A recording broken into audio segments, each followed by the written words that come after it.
Look at that. The beauty of the natural world. And that's why we're all here today, isn't it? Do scientists worship a god?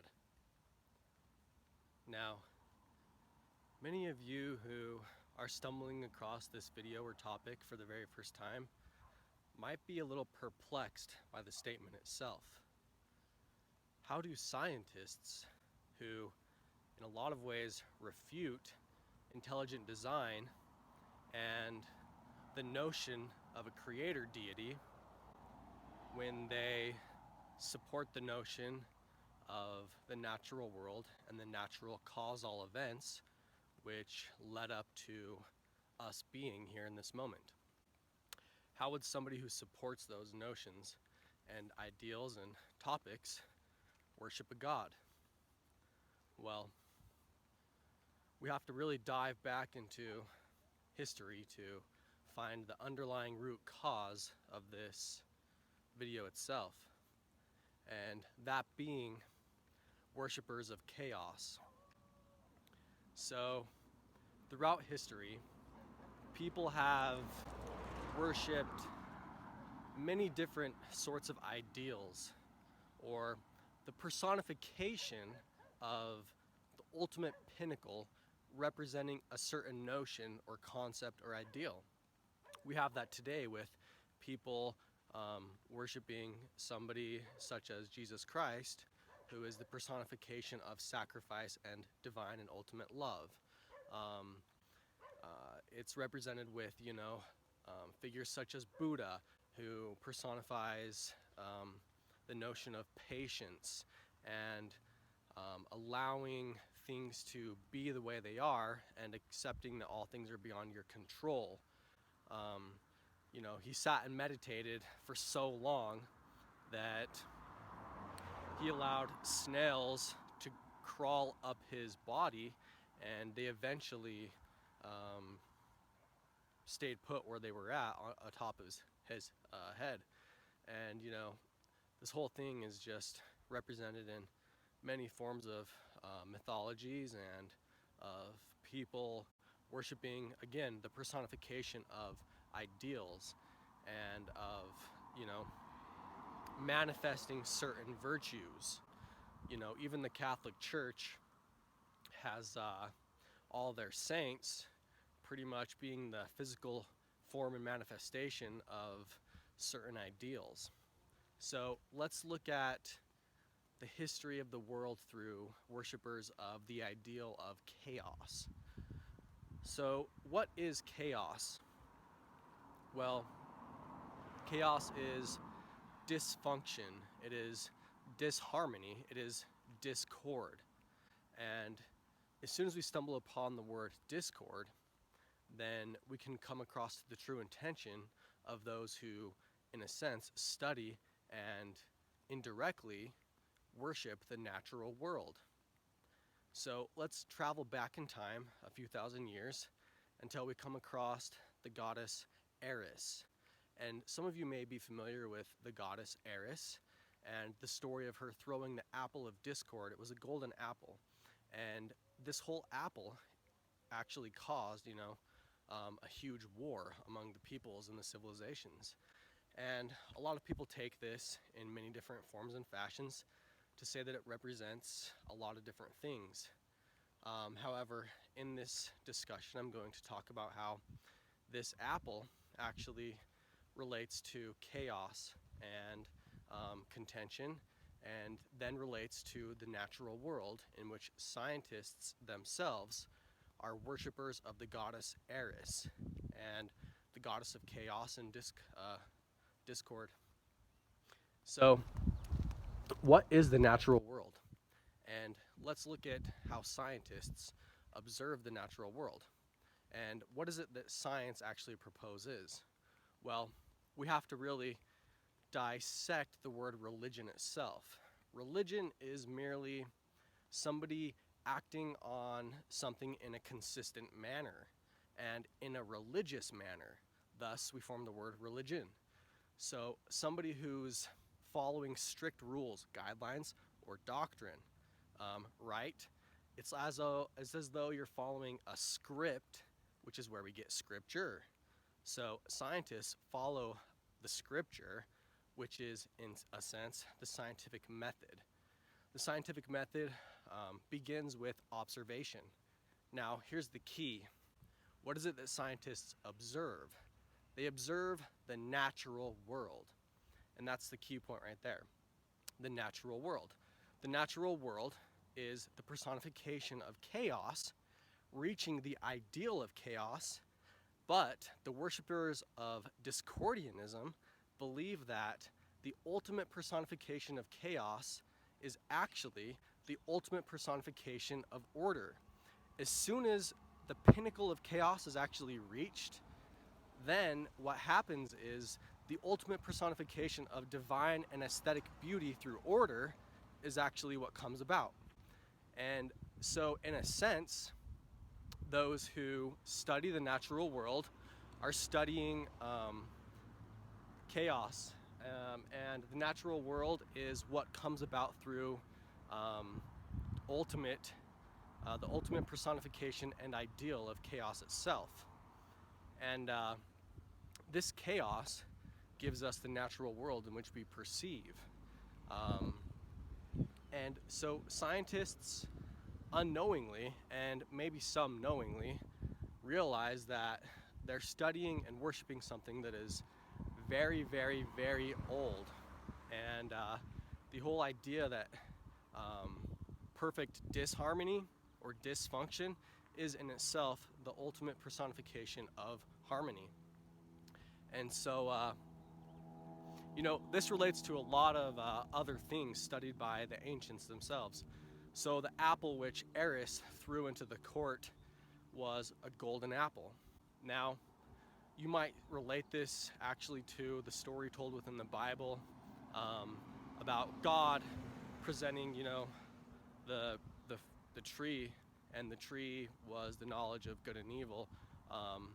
And in a sense, it was just signifying the apple of discord, opposition, and through opposition, we gain life. We gain a sense of life. As soon as we gain a sense of life, then we gain a sense of consciousness. And it's due to this opposition, up, down, growth, and of death, and of expansion, and of contraction. And so really all of these stories are kind of related, and they really go back a lot older than a lot of people realize them to, and they've kind of been borrowed and reinterpreted and given a new coat of paint to be remarketed to individuals and the masses, so that it's like, hey, this is something new, because every society and civilization yearns for something new, and every society and civilization and generation believes themselves to be the chosen and special generation. That's just kind of like human nature, to believe in a lot of that stuff. So anyways, what Discordianists actually believe is that as soon as you reach the ultimate personification of discord, then what happens is divine order actually presents itself within the chaos. And so then what we have to ask ourselves is, okay, how are scientists actually worshiping the god Eris, or the goddess of chaos, of discord, disharmony? Well, what we then find is, people personify these spirits, these manifestations of ideals. They give them human characteristics and qualities and call them conscious entities. So is there a way in which we can relate the personification of chaos and of the natural world into an organized and intelligently conscious thing itself?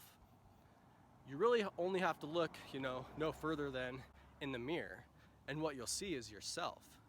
You'll see, hey, if science is actually correct in that the world in which we perceive is only the statistical probability of averages giving us the behaviors and patterns that we deem as reality, then I myself am a byproduct of chaos.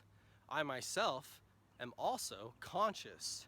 In that I myself am a byproduct of chaos and am conscious, then in a sense, chaos itself has consciousness.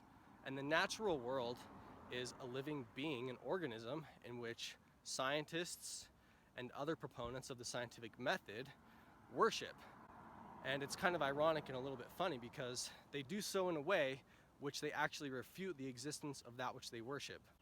They refute the existence of, some divine intelligent thing which can create the reality in which we perceive, right?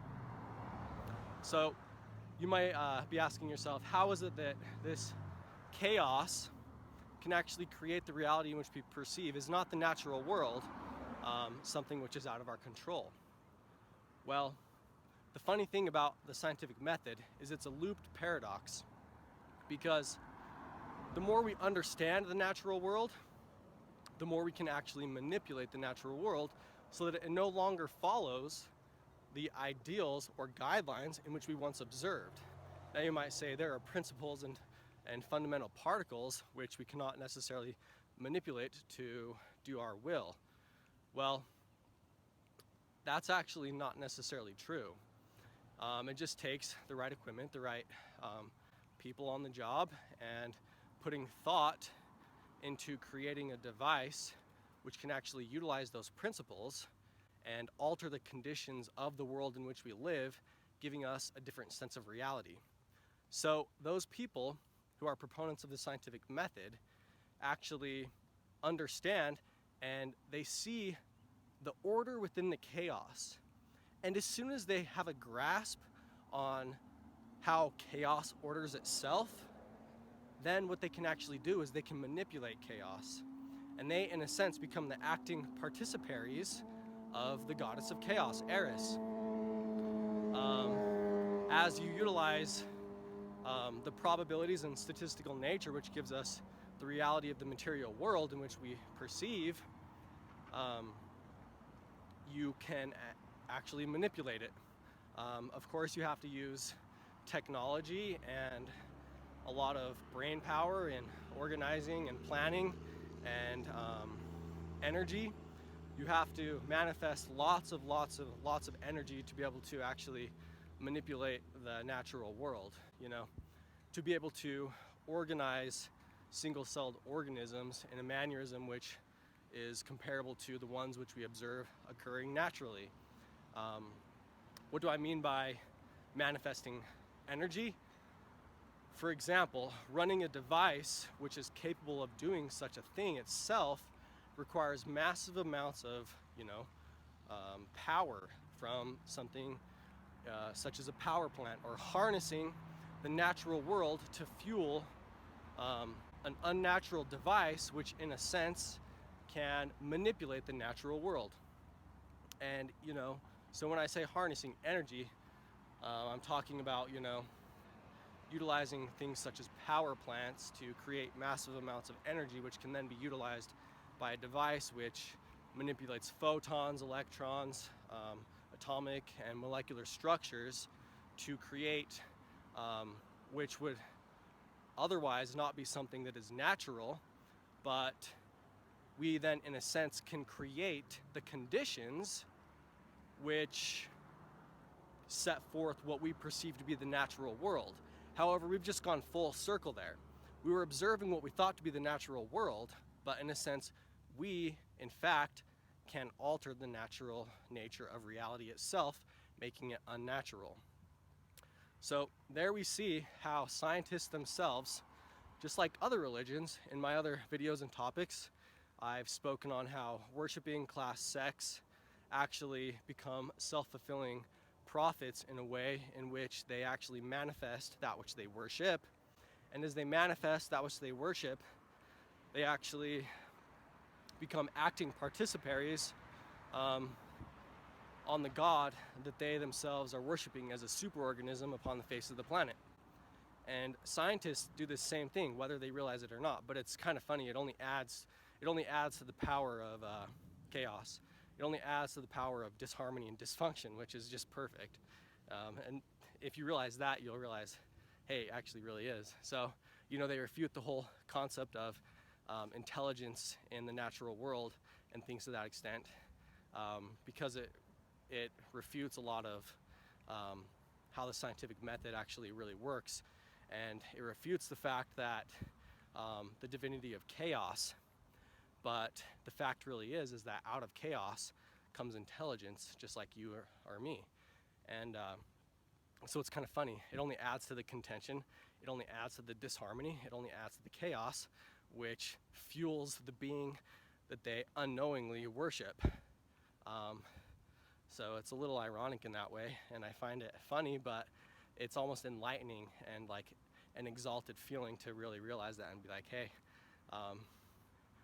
it actually only really adds to that which they worship, because they're in a state of like self-denial where they themselves don't see how they are actual creators of the reality in which they're trying to say is created beyond their own power. And it's really funny and ironic, but it just adds to this whole thing. And we get back to that whole apple of discord, and it's like she threw this apple in there to cause this contention, but out of this contention comes like all that we know. And then you come across and you stumble upon things such as like the golden ratio, and these people studied this pretty much really intently. If you look back at all the ancient documents of them kind of studying it and relating it to anatomy and to geometry and to human form and forms found within nature, it just makes perfect sense why she threw a golden apple into there, signifying the golden ratio within the natural world, such as a tree. But it's so funny, this Eris is like this goddess of this chaos that's going around, and she has all these followers that are in a sense blindly following her today on the planet. Anyways, I love life. Hey, if any of you sat through that and listened to that, and I was able to conceptually, eloquently describe what it was that my mind is thinking, and you were able to perceive what it was that I was trying to get across, then thanks for listening, and I'm happy that I was able to communicate what my mind was thinking. And I love this quote, and I'm not aware of hearing it anywhere else before I came up with it. Given the vast nature that is history itself, I doubt that I'm ever the first person. I doubt I'm the first person to ever really say it. But you may have great thought, but the ability to eloquently and effectively communicate this thought is of much greater importance. So you might conceptually be able to visualize something within the mind, but it's of much greater importance that you're able to actually communicate this idea or thought or concept in an effective manner to somebody else. Because what good is anything if you can't manifest that thought into a form of something which other people can understand? And in a lot of ways, people speak over people's heads to confuse them, and as soon as you're confused, then they grab a hold of you by the horns, and then they take control of the conversation because you're baffled, you're confused, and in your confusion, you think, all right, maybe this person knows more than I do, and so you give them the whole leg of the conversation. They have a leg up in the entire discussion. So, yeah. Manifest your world. People, I think it's funny, it's like they don't realize that the world in which we live is in direct connection to the beliefs of people that live on the planet at the time, because all actions are mere physical manifestations of internal beliefs. So, change somebody's beliefs, you change their actions, which changes the reality as we know it. So yeah, that's how scientists unknowingly and a lot of times unconsciously and blindingly follow a God which is, you know, as old as the scientific method itself. And there you have parallels between this ancient deity and goddess and between modern day religions in which we see today and within the religion of science itself. So yeah, anytime you ever come across somebody who's super into the scientific method, just kind of pull this rabbit out of the hat and say you do actually worship divine intelligence as something which has created the world in which we perceive, and they'll be like, no, I don't, which only adds to the fact that they do because of the nature of the beast which they worship. So anyways, thanks again for watching, and later.